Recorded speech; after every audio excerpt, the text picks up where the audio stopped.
আসসালামু আলাইকুম। প্রিয় শিক্ষার্থীবৃন্দ, তোমাদের সকলকে আমার চ্যানেলে স্বাগতম জানাচ্ছি। আজ আমরা তোমাদের গণিত বইয়ের ৪৬ পৃষ্ঠার অঙ্কগুলো সমাধান করব। শিক্ষার্থী বন্ধুরা, তোমরা যারা এখনো আমার চ্যানেলকে সাবস্ক্রাইব করোনি, তারা সাবস্ক্রাইব করে আমার চ্যানেলের সাথে থাকো। আর আমার এই ভিডিও নিয়ে যদি তোমাদের কোনো মতামত থাকে তাহলে কমেন্টসের মাধ্যমে আমাকে জানাতে পারো। চলো এই পৃষ্ঠার অঙ্কগুলো সমাধান করি। দেওয়া আছে, দেখি পারি কিনা। ১ নম্বরের প্রশ্ন, নিচের ছকে ৪, ৭ ও ১০-এর গুণিতকগুলো লিখি। গুণিতক বলতে গুণের নামতা। এখন ৪-এর গুণের নামতা লিখব।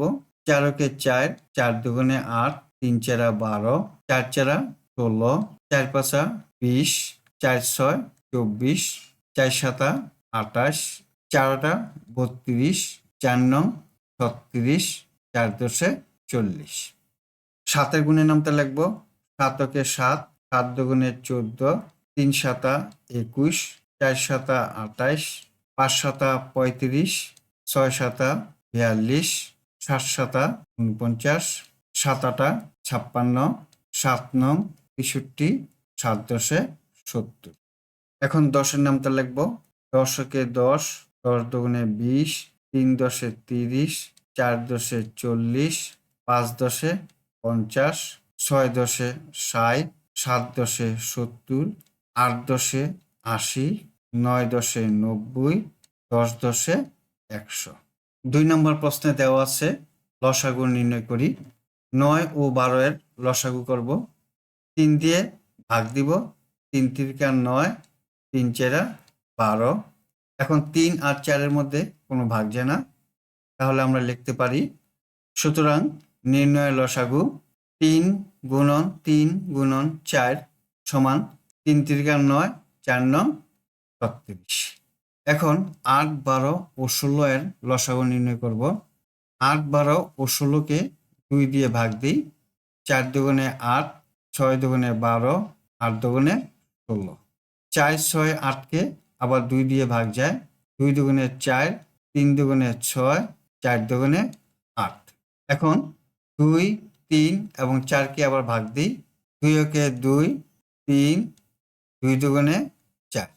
সুতরাং নির্ণয়ের লসাগু ২ গুণন ২ গুণন ২ গুণন ৩ গুণন ২ সমান ২ দুগুণে ৪, ৪ দুগুণে ৮, ৩ আটা ২৪, ২৪ দুগুণে ৪৮।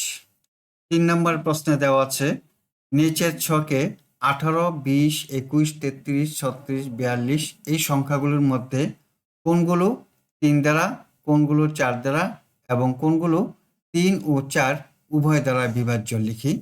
প্রথমেই ৩ দ্বারা বিভাজ্য সংখ্যাগুলো আমরা নির্ণয় করব। ১৮-কে ৩ দিয়ে ভাগ যায়। ৩ ছয় ১৮, এখানে লিখি ১৮। ২১-কে ভাগ যায়। ৩ সাতা ২১। ৩৩-কে ভাগ যায়। ৩ ১১, ৩৩। ৩৬-কে ভাগ যায়। ৩ ১২, ৩৬। ৪২-কে যায়। ৩ ১৪, ৪২। ৪৮-কে ভাগ যায়। ৩ ১৬, ৪৮। ৫১-কে ভাগ যায়। ৩ ১৭, ৫১। ১০২-কে ৩৪ দিয়ে ভাগ যায় এবং ১১৭-কে ৩৯ দিয়ে ভাগ যায়। এখন ৪ দ্বারা বিভাজ্য সংখ্যাগুলো দেখব। ৪ দিয়ে ২০-কে ভাগ যায়। ৪ পাঁচা ২০। ৩৬-কে ভাগ যায়। ৪ নং ৩৬। ৪৮-কে ৪ দিয়ে ভাগ যায়। ৪ ১২, ৪৮। ৬৮-কে ৪ দিয়ে ভাগ যায়। ৪ ১৭, ৬৮। ১১২-কে ৪ দিয়ে ভাগ যায়। এখন ৩ ও ৪ দ্বারা যেই সংখ্যাগুলো বিভাজ্য সেই সংখ্যাগুলো আমরা নির্ণয় করব।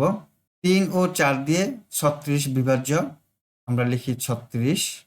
৪৮ বিভাজ্য, লিখি ৪৮। আমরা তখন ৩, ৪ এবং ৩ ও ৪ দ্বারা বিভাজ্য সংখ্যাগুলো নির্ণয় করলাম।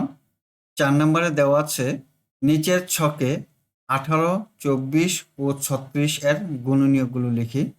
আমরা প্রথমেই ১৮-র গুণনীয়কগুলো লিখি। গুণনীয়ক হলো ১৮, ২৪ এবং ৩৬-কে যে সংখ্যা দিয়ে ভাগ করলে কোনো ভাগশেষ থাকে না। ১৮-র গুণনীয়ক লিখি।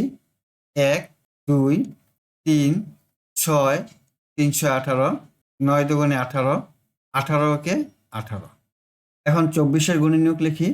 ১, 2 দিয়ে যায়, 3 আটা 24, 4 6 24, 4 6 24, 3 আটা 24, 12 দুগুণে 24 এবং 24 একে 24। এখন 36-এর গুণনীয়ক লিখব। 1 দিয়ে যায় 36 একে 36, 2 দিয়ে 18 দুগুণে 36, 3 দিয়ে 3 12 36, 4 দিয়ে যায় 4 নং 36, 6 দিয়ে যায় 6 6 36, 9 দিয়ে যায় 4 নং 36, 12 দিয়ে যায় 3 12 36, 18 দিয়ে যায় 18 দুগুণে 36 এবং 36 একে 36। এখন 5 নম্বরে দেখো 6 8 ও 12 এর গসাগু নির্ণয় করব। প্রথমে আমরা 6 এর গুণনীয়ক লিখলাম 1 2 3 এবং 6। 8 এর গুণনীয়ক লিখলাম 1 2 4 এবং 8। 12 এর গুণনীয়ক লিখলাম 1 2 3 4 6 এবং 12। 6 8 12 এর সাধারণ গুণনীয়ক হলো 6 8 এবং 12 এর গুণনীয়কের মধ্যে 1 আছে এবং 2 আছে। তাহলে আমরা লিখব 6 8 12 এর সাধারণ গুণনীয়ক হলো 1 এবং 2। এই 1 এবং 2 এর মধ্যে সবচেয়ে বড় বা গরিষ্ঠ সংখ্যা হলো 2। সুতরাং 6 8 ও 12 এর গসাগু হবে 2। উত্তর 2। শিক্ষার্থী বন্ধুরা, আশা করি আজকের অঙ্কগুলো তোমরা বুঝতে পেরেছ। আজ তাহলে এই পর্যন্তই। আল্লাহ হাফিজ। আসসালামু আলাইকুম ওয়া রাহমাতুল্লাহ।